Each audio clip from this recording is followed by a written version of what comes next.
What's going on, Raiders? Duelam here, and today we've got week 1 of the April O'Neal Titan events, and we're going to be talking all about it. Plus, we have a little bit of a hint, maybe a teaser of the Heroes Path event coming this Friday that may very well be for Leonardo R or Raphael. So if you're ready, let's get into it. But first, make sure you're clicking that download link or scanning the QR code to get Karato Fox Hunter. The second you start the game, an amazing legendary nuker. At level 10, you're going to be getting Tagore, an amazing epic support character. At level 20, you're going to be getting Fane, who's got some incredible turn meter steal, as well as some pretty crazy damage. And then at level 30, you're going to be getting Vergus, who's a defense-based champion, to help keep your other characters alive. And then this is super important. Day number 1 within the first 24 hours of making your Raid Shadow Legends account. Type in promo code Monkey King to get Sun Wukong, one of the best free legendaries they have ever given. And if you're on iOS, make sure you're clicking a different link in the description to type in any promo code. All right, let's go over to the news section here. We have April O'Neal's Titan event, and this is just like any other Titan event, is going to be running from the 6th to the 24th. Which, based off of the leak that came from like the iOS App Store or whatever it was, those patch notes, this is the exact same. So it's interesting to see that these dates are the same, because they said, oh, some of the dates will be wrong from that leak. But these are pretty much the exact same. So we do have the Titan event running for 2.5 weeks, right? And it's for April O'Neal. And honestly, I couldn't be happier about this, because I have no desire to go for April O'Neal, and we'll talk about why in another video. But yeah, so we got Titan event. It's 1,500 points. There's 1,700 total, so you get to skip 250. There's 710 points from the 6th to the 12th. There are up to 890 points from the 6th to the 12th, 710 points from the 13th to the 19th, and then 150 points from the 20th to the 24th, which is really odd. I don't think I've ever seen that little amount of points weighted towards the end of an event, which is very, very peculiar. So we do have the first little section of events here. We are in the Plarium Play app here, and this does show us what is going on. So on Monday, which is today, the 6th, we do have Fire Night starting, but do not do Fire Night yet. Don't even bother. Just wait till tomorrow. Clan versus Clan is starting tomorrow, so don't bother with Fire Night right now. We've got Fire Night running from Monday and Tuesday, and we've got Gear Hunters running for 3 days as well. While that is running, I am going to continue working on Sand Devils here, because I do want these Immortal Souls that are going to be at the top reward here for a potential Deck of Fate, which is coming soon, potentially. We do have a Heroes Path as well, which could be for souls as well, that we'll talk about. So I'm just waiting. I'm going to wait until I get the Sand Devils, finish that most likely today with some free energy that I'm getting, and then we'll go over to Fire Night. And it's a turn attack as well, so it's pretty easy, which is nice. And then we also have the Shredders event starting on the 8th, which can coincide with the Gear Hunters event as well. So we can double dip twice there with the Fire Night and then Shredders.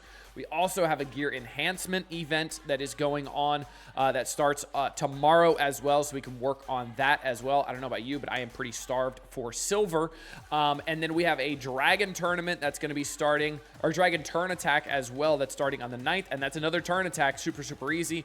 Then we have a Champion Training Tournament starting on the same day that's running for 4 days. Then we do have a Heroes Path event. And I don't know about you, but this looks pretty empty now, doesn't it? And it looks like they're trying to hide what's in here. Is kind of my assumption. It looks like they're trying to hide. And they will add what's actually going to be in here very soon. My presumption is it's going to be opening Sacred Shards for a Leonardo Heroes Path event, where it's going to be kind of like Balar of the Lost, or when we had Crocad and we had Packmaster, or the Packmaster and on one side, and then we had Crocad's 5 red on the other side. So I think it's going to be something like that. And it's going to be very, very interesting because it's going to that could be the event that we get one of the turtles, man. And if it's Leonardo, it's going to be an expensive one, so definitely be ready for that.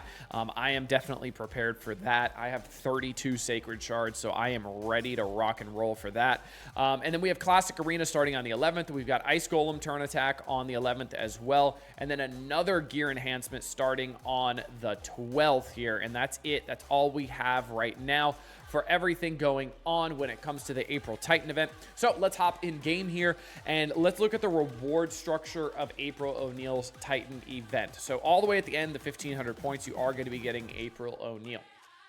Personally, I don't think she is worth going for.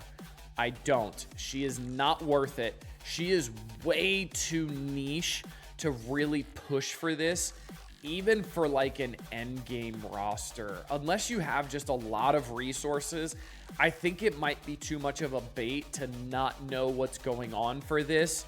And especially because you don't know how you're getting Raphael, you don't know how you're getting Leonardo. I don't feel comfortable with this going for this April O'Neil because there's going to be Summon Rush events. There's going to be Champion Chase events, just like there always are. And it's going to be hard to get April O'Neil as well as maximize that Hero's Path event that we have starting on the 10th.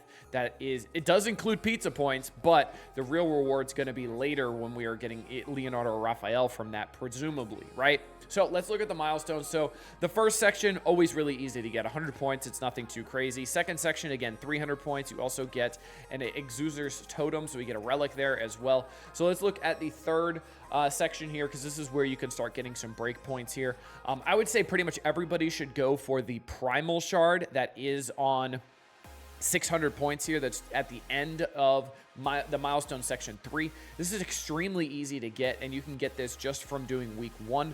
The good thing is as well is because it's all turn attack, these are really not energy intense. So we have Fire Knight here, we have Dragon, and then we have Ice Golem.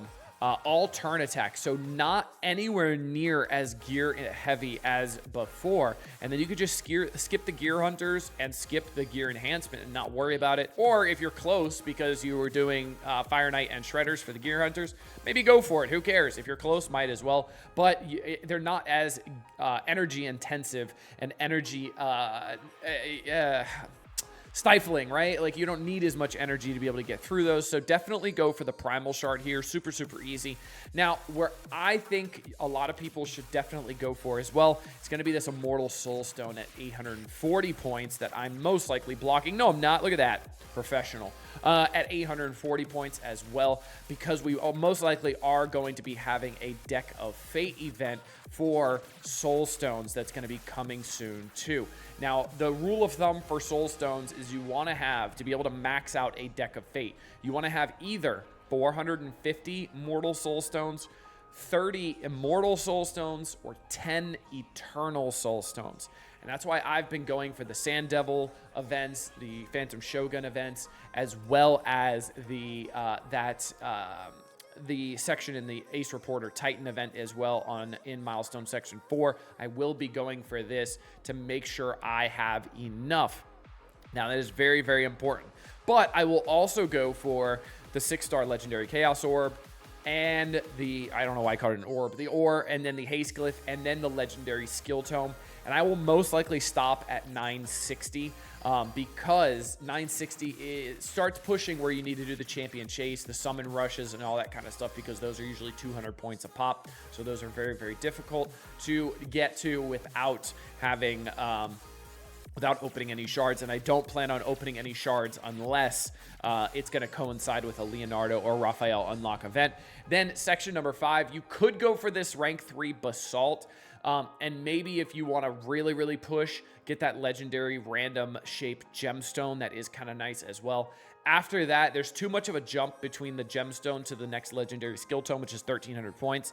And if you're going that far, you might as well just get April. So I don't really see the need to go this far at all. I am going to be stopping at this legendary skill tome unless there's like a classic arena and some really other easy events that I can get just passively, but I'm not going to run through a bunch of gems or anything like that because by my standards, I'm starting to get low on gems. I know I'm at 3,800 and that seems like a lot for people, but I like to stay above kind of that 4,000 range because I really do think there's a lot of things coming that I want to be prepared for. So I always want to have about 4,000 in the bank, and I have used a good amount trying to push some events lately. And now, obviously, Sand Devil Turn Attack, I still got 2 days, so I'm not too worried about it at all. But yeah, make sure you are waiting. Wait for Fire Knight. Do not bother doing anything now. Just wait for Clan versus Clan. That is starting tomorrow, like we talked about. And make sure you are not pushing this Titan event for April O'Neil. I don't think it is worth it at all. I'm going to be talking about it on my next video as to why she's not worth it. And I've also got a special surprise for you guys. That's probably one of my proudest moments in Raid Shadow Legends history. I mean, history as in 6 months, 7 months, right? But a pretty cool thing that I was able to pull off.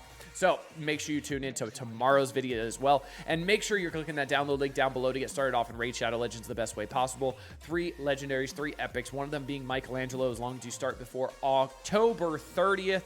Until next time, this has been Duelim. Later, Raiders.